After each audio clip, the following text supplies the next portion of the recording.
अच्छा बेटा, now we are starting exercise 2.4 और 2.4 में बेसिकली हम डिस्कस करेंगे प्रॉपर्टीज ऑफ डिटर्मिनेंट। ठीक है,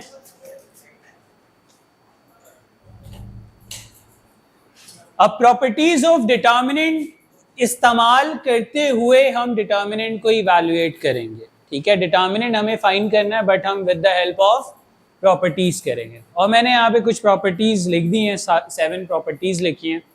अब ये किस तरह से प्रॉपर्टीज अप्लाई हो रही होंगी हम वन बाय वन उसको देखेंगे एग्जाम्पल के साथ। जब क्वेश्चन को सॉल्व कर रहे होंगे तो मैं वो प्रॉपर्टी भी आपको दिखाऊंगा। ठीक है, जैसे मैंने यहाँ पर लिखा है, सबसे पहली प्रॉपर्टी लिखा है कि 1 और 2 rows can be added into another row. अच्छा, मैं एक बात क्लियर कर दूं, मैंने जितनी भी प्रॉपर्टीज लिखी है उसमें मैंने वर्ड इस्तेमाल किया है रॉ। क्या इस्तेमाल किया है? रॉ। आप ये समझे कि सातों की सातों चीजें मैंने कॉलम के लिए भी लिखी हुई है। सब की सब चीजें मैंने किसके लिए लिखी हुई हैं? कॉलम के लिए भी बिल्कुल सेम काम होगा जैसा मैं रॉ के लिए कर रहा हूं। अगर मैंने लिखा है 1 और 2 rows can be added into another row, तो इट मींस 1 और 2 columns can be added into another column. ठीक है, तो ये तमाम प्रॉपर्टी जहां जहां मैंने रखा है वो रॉस और कॉलम्स के लिए बिल्कुल सेम है। तो मैंने यहाँ पे रॉस का लिखा है, उसको हम कॉलम्स के लिए भी इंटरचेंज कर लेंगे। पहले हम रॉस का देख लेते हैं। अब जैसे मैंने यहाँ पे लिखा 2 रॉस। अच्छा, मकसद आप समझ जाएं कि आपने मकसद करना क्या है। सही है, बहुत सारे मकसद होंगे जिनमें से जो एक हमारा मकसद होगा वो ये होगा कि एलिमेंट्स हमारे पास इस तरह के बन जाएं किसी रॉ या कॉलम में, उसको हम कॉमन लेके बाहर निकाल सकें। सही है, कॉमन लेकर बाहर निकाल सकें। ठीक है, तो अभी अगर आप देखेंगे तो किसी रॉ में भी सेम चीज़ आपको नहीं दिखेगी कि आप कॉमन ले लें। कॉमन फैक्टर मैंने कहा है, ठीक है, कॉमन टर्म नहीं। यकीनन आप उसको दिखेगा कि इन दोनों में y कॉमन है, इसमें x कॉमन, बट ये टर्म्स है, फैक्टर्स की फॉर्म में नहीं।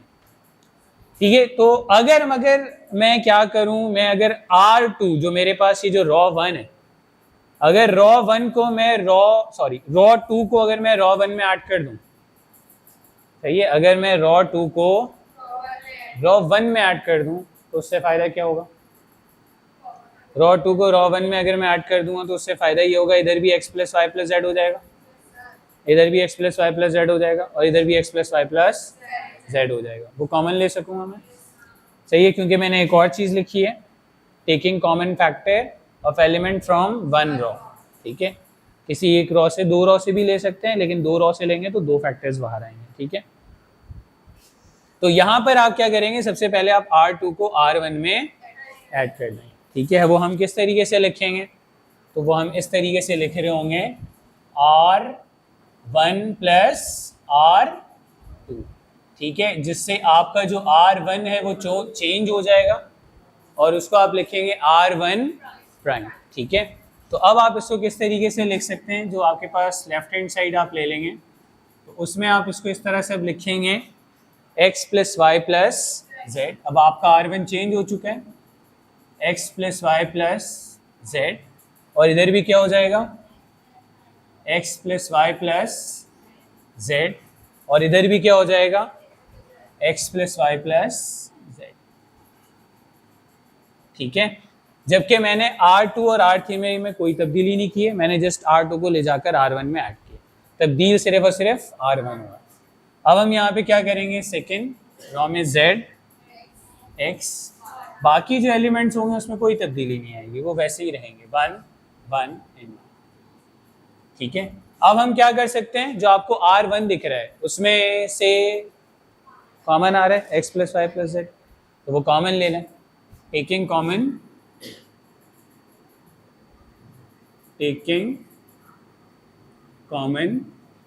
x plus Y plus Z, और कहाँ से कॉमन ले लें, फ्रॉम R1।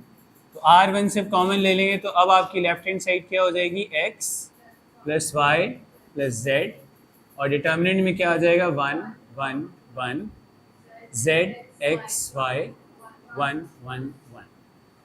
ठीक है, अब मैंने एक और प्रॉपर्टी लिखी है, एक प्रॉपर्टी मैंने लिखी है कि if 2 rows are identical then determinant will be 0।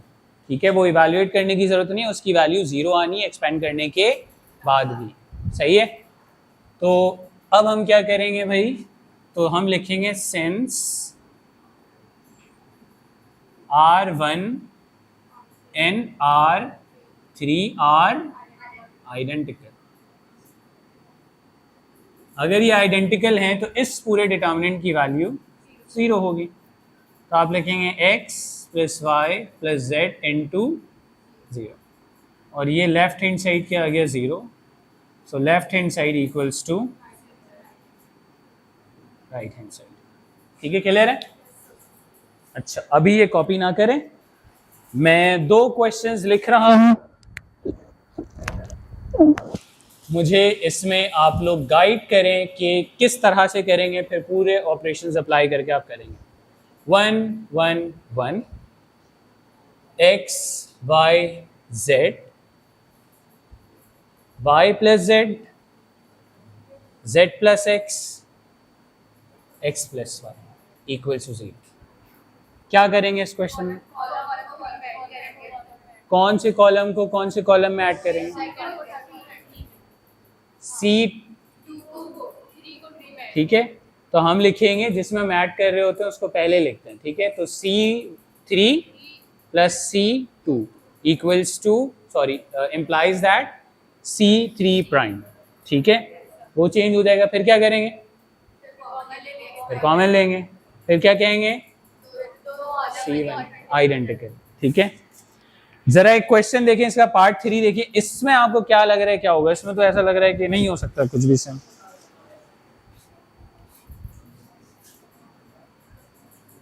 इसमें पहले ही आपको एक चीज दिख रही है कहीं से कॉमन आते हुए।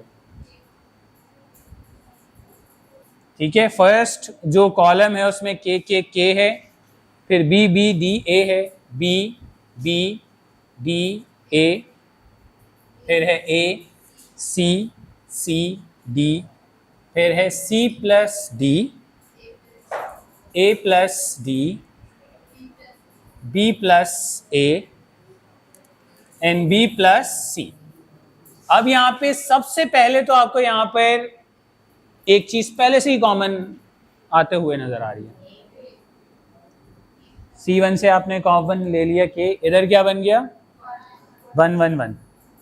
अब किसी और में से भी उसको कॉमन बना के 1 1 1 कर सकते हैं क्या? अगर इसको ऐड करेंगे तो फिर हाँ 3 को 4 में ऐड कर दें तो नहीं बन रहा है। ये a plus C plus d होगा, ये a plus C plus d होगा, ये a plus B plus c होगा, ये अलग आ रहा है। मैंने सिर्फ ये नहीं लिखा है कि एक को ऐड कर सकते हैं, 2 को भी कर सकते हैं, और वैसे 3 को भी कर सकते हैं। सही है, वो मैंने 1 2 लिखा है, बट वो 1 2 और 3 4 5 6 सब हो सकता है।